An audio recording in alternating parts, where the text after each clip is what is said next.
ओम शांति। आज हम बाबा का ये जो वाक्य है कि अंतमति सुगति, इसका अर्थ जानेंगे। क्या है बाबा क्यों मुरलियों में कहता है कि अंतमति सुगति? तो इसका अर्थ यह है कि अंतमति सुगति मतलब हमारा अंत जो काल होगा, अंतिम क्षण जो होगा, जैसी हमारी स्मृति होगा, जैसे हमारे विचार होंगे, उस हिसाब से हमारा अगला जन्म तय होगा।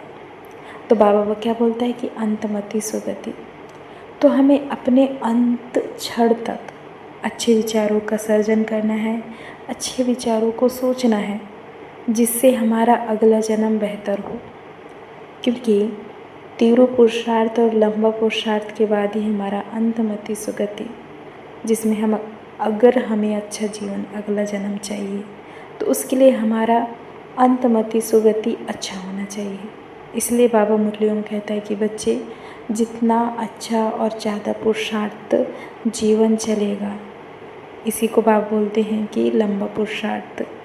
तो बाबा कहते हैं कि जितना आप लंबा पुरुषार्थ करोगे, थोड़ा समय का नहीं, लंबा समय का, उतना अच्छा हमारा अगला जन्म होगा।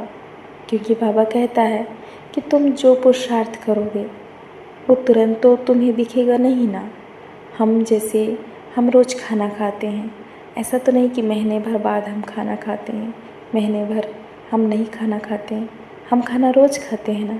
तो ये हमारा पुरुषार्थ हुआ ना, एक तरह से हमारे शरीर को चलाने के लिए, इस लौकिक शरीर को तंदुरुस्त रखने के लिए, स्वस्थ रखने के लिए रोज़ इसमें हम खाना, पानी और अच्छा भोज्य पदार्थ इस शरीर को देते हैं ताकि यह शरीर स्वस्थ रहे। उसी प्रकार हम आत्मा को क्या दे रहे हैं रोज़? बाबा बोलता है मुरलियों में कि रोज़ ज्ञान मुरली का चिंतन करो, अच्छी बातों का विचार सागर मंथन करो। और हम दिन भर क्या करते हैं, कभी सोचा है? बाबा के कितने भी पक्के बच्चे हों, पर फिर भी दिन भर का चार्ट अगर देखा जाए तो मन कहीं ना कहीं भटकता है, किन्हीं बातों में खो जाता है। जैसे अगर हमारे सामने किसी का निंदा, स्तुति, चर्चा हो रहा है, तो हम इंटरेस्ट के साथ बैठ के सुनते हैं।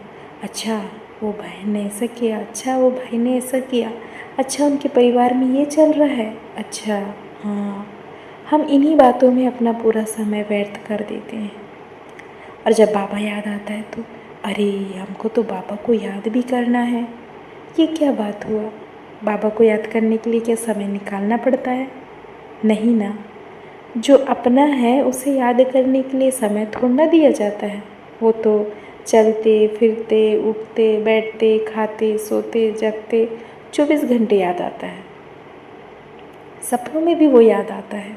मतलब हम जिसको अपना मानते हैं, क्या उसको बैठ के याद करते हैं?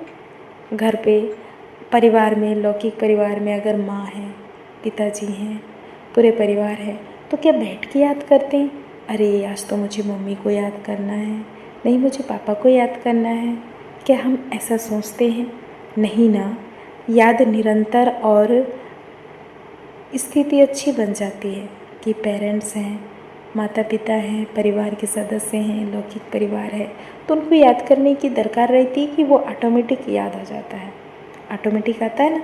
वैसे बाबा को हमें ऑटोमेटिक याद करना है कि बाबा को बैठ के याद करना है? आप ही बताइए। तो हमारा अंतमति सुगति कैसे होगा? तीव्र पुरुषार्थ और लंबा पुरुषार्थ, और हमारा हर दिन का कार्य कैसा हो रहा है, उसके अनुसार ही तो हमें अगला जन्म मिलेगा ना। तो अगर हमें सतयुग में आना है, उसमें भी नंबरवार आना है। ऐसा नहीं कि हमें दास दासी बनना है या प्रजा में चले जाना है। हमें राजा महाराजा बनना है ना, हमें रानी बननी है, राजा बनना है। अच्छा पुरुषार्थ होगा तभी तो हम उच्च पद पाएंगे, नहीं तो निम्न पद रह जाएगा हमारा। तो बाबा कहते हैं कि पुरुषार्थ तीव्र होना चाहिए और बाबा को निरंतर याद करते रहना चाहिए। बाबा कहता है ना कि अपने को याद करो। अपने को अर्थात तुम आत्मा हो। अगर तुम आत्मा को याद करोगे तो आराम से परमात्मा याद आ जाएगा।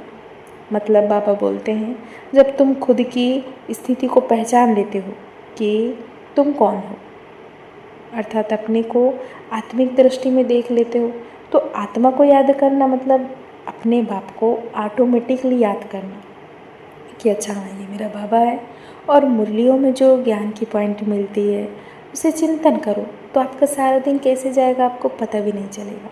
तो बाबा यही कहता है कि बच्चे, अंतमति सुगति का अर्थ यही है कि आपका लंबा पुरुषार्थ कैसा है, तीव्र पुरुषार्थ कैसा है, आपका दिनचर्या कैसा है, चार्ट रख रहे हो, आप दिन में कितनी सारी गलतियाँ करते हो, क्या करते हो, बाबा को याद करते हो कि नहीं, उसके हिसाब से जन्म का निर्माण होता है। अगला जन्म कैसे मिलने वाला है, कैसे परिवार मिलेंगे, उसका निर्माण अभी हम कर रहे हैं।